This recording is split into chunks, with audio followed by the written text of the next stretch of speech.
Assalamualaikum Sobat Penyejuk Hati ID. Ngaji bareng Gus Bahak di Pondok Al-Fakhriyah Sumber Girang Lasem Rembang. Dalam acara Haul Haji Abdullah bin Umar atau Mbah Hamid Pasuruan yang ke-81, Nyai Hajah Royhanah binti Siddiq yang ke-80, Nyai Hajah Sofiah binti Ahmad yang ke-43, dan Haji Abdurrahim bin Umar. Dalam acara tersebut dihadiri juga Menko Polhukam Mahfud MD. Disebut Islam tapi nilai-nilainya masuk. Nilai-nilai dasar substansinya masuk ke dalam setiap relung kehidupan kita. Cara hidup kita, budaya kita. Misalnya waktunya sholat, ya sholat. Nggak malu-malu. Kalau dulu takut, malu. Waktunya sholat sembunyi-sembunyi. Sekarang enggak, di kantor-kantor pemerintah. Sama. Orang menteri waktunya sholat, ini udah waktunya ada asar, skor 10 menit, sholat.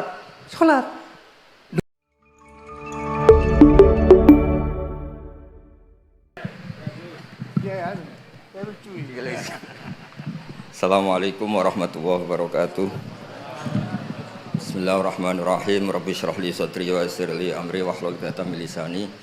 Allahumma shalli wa sallim barik ala sayyidina wa lana Muhammadin wa ala alihi wa sahbihi asma'in amma ba'du. Ingkang sangat kula hormati Pak D kawula Haji Idris Abdul Hamid, wonten para habaib Habib Ahmad Al-Habsyi, wonten Profesor Hukum nih. Sedanten wonten niki nggih mitra kula teng UII. Tapi wonten PR saking tetangga Pak Mahfud itu.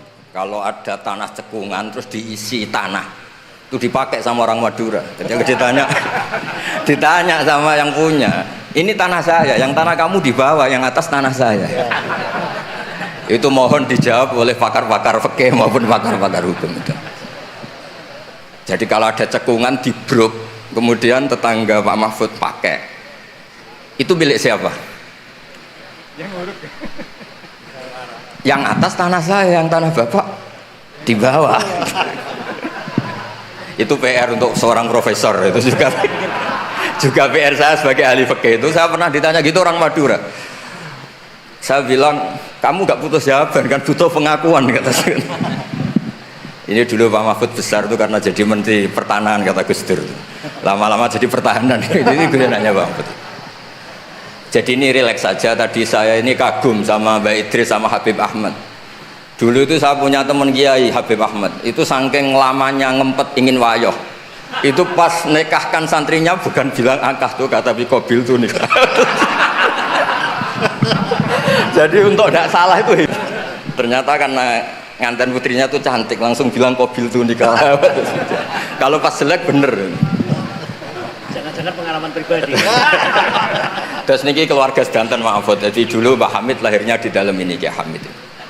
Kiai Hamid lahir di sini, punya abah asmane niku Abdullah bin Umar. Kiai Abdullah itu punya saudara kandung itu buyut saya. Buyut saya itu ruju paling terakhir, sehingga mas-mas di sini ini kumo luhur semua sama saya. Main suruh, main apa itu. Karena saya ini madlum terus ditegur alim, sehingga madlum itu orang paling didolimi. Jadi akhirnya Allah simpatik, terus yang paling top akhirnya termasuk saya. Karena paman-paman ini dolim saja nyuruh. Saya ini kiai paling gak suka diundang. Bukan karena saya sombong, gak diundang tuh ribet. Ngomong harus muji yang punya rumah. Tadi Mas Zainul ini yang namanya Mas Zainal Arifin tuh ini. Ini di struktur ponaan, tapi gara-gara pengasuh tadi disebut Mahfud nomor 1. Itu sepanjang sejarah. Naturalisasi. Mantu ya, naturalisasi. Ini kayak ini juga naturalisasi ini. Jadi mantu-mantu itu agak berulah Bang. Kalau saya ini gen asli, saya punya darahnya Kiai Umar. Terus tadi seperti yang dikatakan Pak Mahfud, ini buatan kelas sebut profesor ya Pak Mahfud, mohon kersane ketok putrane tokoh Partai NU Pak Mahmud itu. MD nih. Mahmud. Mahfud. Buatnya MD-nya. Mahmudi. Itu nama hoki katanya. Karena punya teman Mahfud yang nggak dikasih MD itu nggak hoki. Yang temannya nggak dipakai MD, nggak hoki. Yang hoki itu yang dikasih. Yang dikasih MD. Jadi ini luar biasa, abahnya dikenang sampai diletakkan terus ya, dikira itu gelar, orangnya nggak tahu dikira gelar. Saya cerita sedikit tentang komposisi tadi. Yang ngarang sholawat Badar itu Mahfud itu ya Duriyah sini. Namanya Ki Ali bin Mansur bin Siddiq. Ya. Kalau mbah saya kandung Fatimah binti Idrus bin Umar. Jadi Mbah Idrus itu saudara kandungnya Ki Abdullah. Nama kecilnya Abdul Khalik. Dulu itu ini cerita ke mas-mas yang gak pati seneng ngaji, ini buatan nyindir. Cerita mas-mas yang buatan pati seneng ngaji Bang Mahfud. Dulu ketika di umum diajarkan matematika porogapit, itu di pondok sudah dikasih metode porogapit yang lebih simpel. Jadi kalau 2,5 itu di bahasa Faraid disebut rubu'ul usyur. Karena orang Arab itu gak suka nulis, sehingga kalau 100 2,5 nya berapa? Disebut rubu'ul usyur. Ditaksir dulu. 1/10-nya 100 kan 10. Nah setelah 10 rubuknya seperempatnya berapa? 2,5. Sehingga tanpa ditulis tahu, misalnya saya 1 miliar, 2,5-nya berapa? 1 miliar berarti 1/10-nya 100 juta, seperempatnya berarti 25 juta, namanya rubul usyur. Sehingga saya pernah ketemu pakar matematika dari beberapa kampus, cepet-cepetan ngitung matematika, itu kita tidak kalah. Karena saya jenis cucu Mbak Umar yang sinau, ini mindir putu-putu sing berapati seneng sinau. Terus monggo kalau aturi tobat nggih kersane. Karena saya ini tiap acara di sini niku dikongkon pidato, tapi posisi itu dikongkon, mboten kehormatan. Gratisan bisa ada. Intinya gue gratis lah ini. Kemarin saya itu di hallnya Pak Hamid, sebetulnya mau dibarengkan jenengan tanggal 24, tapi katanya Pak Mahfud milih yang rame, Pak Mahfud milih yang 25. Karena saya ini bakat wali, jadi milih yang 24 itu. Jadi sebetulnya di tradisi matematika pondok itu tidak kalah cepat. Misalnya 1/20 atau 1/10.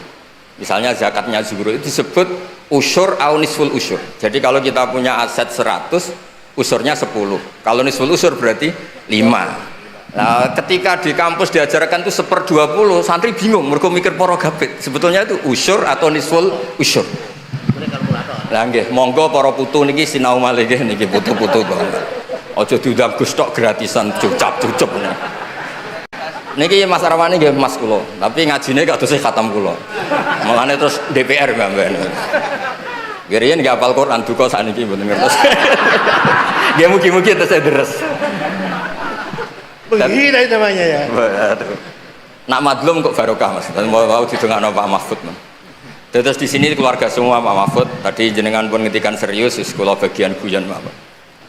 Karena wow bingung kalau ngadepi mas-mas palik-palik niku bingung. Niku mungkin mau itu hasanah kedua Mas sama nih. Kok jawab di tandangnya? Mas sama. Enggak tak sanggup nih Mas, tenang ya Mas. Dulu itu kiai-kiai ngajarkan matematika, sosiologi itu juga gampang. Dulu yang diajarkan kita Pak Mahfud supaya orang punya harga diri itu mengutip dawuh Sayyidina Ali. Ahsin man syi'ta takun amirah. Kamu berbuat baik saja sama orang, pasti Anda bisa memimpin. Ada seorang menteri, seorang presiden, seorang apapun itu kalau sama orang yang ngutangi, ada acara menteri itu orang nggak lihat. Itu ada menteri datang, diajak sama orang yang nggak siapa-siapa, nurut. Loh kenapa kamu nurut? Saya punya utang orang ini Gus. Ya.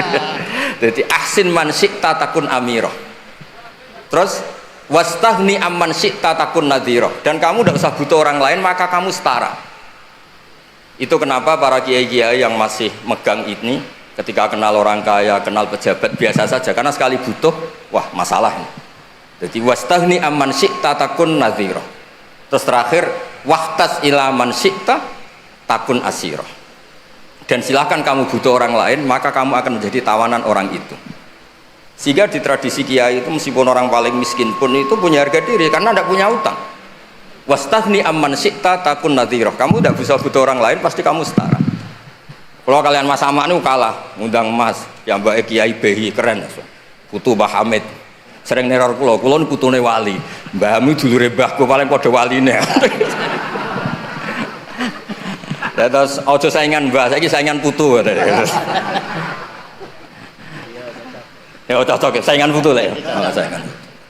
Kulo niku ngorek ikhya lho, Mas. Siap. Niku ngorek anu. Oh, ya, Dereng, berarti kalah. Nggih Habib Ahmad niku kan ngorek ikhya niku. Riyen Mbah Hamid senenge ngaji iya sama Habib Ja'far. Sudah tak kasih sarahnya biar macane gampang. Terus dulu itu kiai-kiai ngajarkan matematika itu gampang. Jadi di dikasih tahapan. Misalnya 2,5 nyebutnya rubu'ul usyur. Jadi ditaksir dulu, di 1/10 dulu, baru setelah itu ditarbek di 1/4. Sehingga ketika angka misalnya 1 miliar ya gampang saja, 1/10-nya itu 100 juta, berarti 1/4-nya itu 25. Kemudian era modern itu disebut 2,5. Jadi sebetulnya kalau kita ngaji khatam itu masalah sosial, masalah politik. Masalah politik juga sama. Saya punya kitab banyak tentang makalah-makalah politik. Itu diantaranya yang dikutip juga lagi-lagi beberapa sahabat ngendikan fakub hanlakum hina sirtum horodon yurma. Buruk sekali kamu umat Islam ketika jadi objek sasaran. Itu dulu pernah ada seminar ekonomi saya ngisi itu. Ketika orang Islam suka haji, yang kepikiran bikin sajadah itu orang Cina. Ketika orang Islam suka umroh itu yang bikin pakaian ihram itu orang Cina. Jadi objek. Jadi kita butuh orang Islam sing kedonyan supaya gak jadi objek. Dulu politik juga sama. Kiai-kiai kon milih caleg, bariku dia kali tok ora tau dadi aktor. Bosen dia kali terus dados Mas Arwan ini kita nyalek piyambak. Nggih ngoten mawon. Assalamualaikum warahmatullahi wabarakatuh.